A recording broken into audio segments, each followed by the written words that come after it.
crossing the legs thing. There we are. Don't cross your legs, Stephen. No ladies cross their legs. Ladies!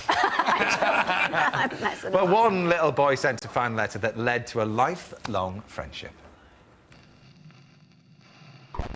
Now I'm going to sing you a little song that was very, very popular a few months ago. In 1898, one of Britain's first superstars was born above this fish and chip shop. Gracie Fields grew up in Rochdale and began performing when she was just a child.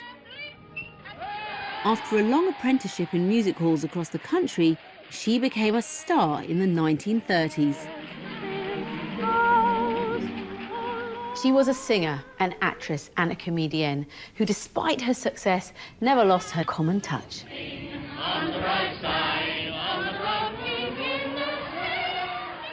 She pressed her 4 millionth disc in 1933, but she will always be best known for her legendary song, Sally.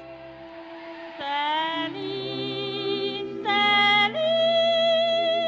But while she was busy performing around the world, in a Kent orphanage, a young boy was listening to his favourite Gracie Fields record.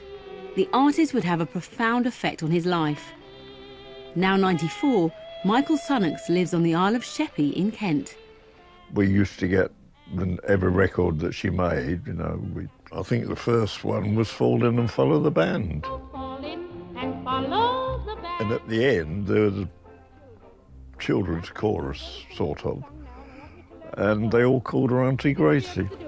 Yes, Auntie Grace.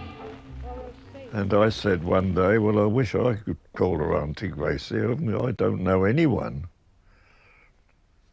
And this chap said, well, let's write to her. And that's just what he did.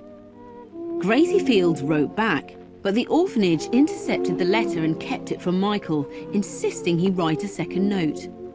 Then I had to write a grovelling letter apologising for bothering her, and said, Sister in charge says that I've been a nuisance and I'm sorry. But amazingly, a few weeks later, Gracie, true to her down-to-earth roots, arrived at the orphanage unannounced, asking if she could meet Michael.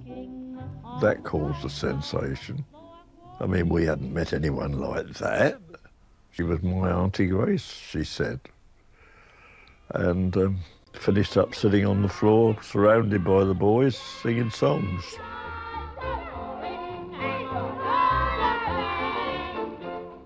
She's a very caring person, very family-orientated.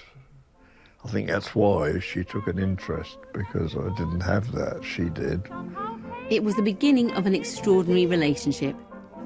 Gracie went on to marry Italian Boris Alperovici and moved to the Isle of Capri, where she had been true to her word and looked out for Michael, becoming a real auntie to him. They kept in touch through letters and postcards and met up whenever they could. He even visited her in Capri. Oh, come up to Capri, she said. I'll show you Capri. And she did. Gracie Fields made a huge contribution during the Second World War by raising money and the morale of the troops. When she died in 1979, aged 81, the nation had lost an icon, and Lancashire had lost its much-loved lass. But for Michael, he had lost his Auntie Gracie. I met some nice people in my life, but nothing like Gracie. I was just very lucky that I knew someone like that.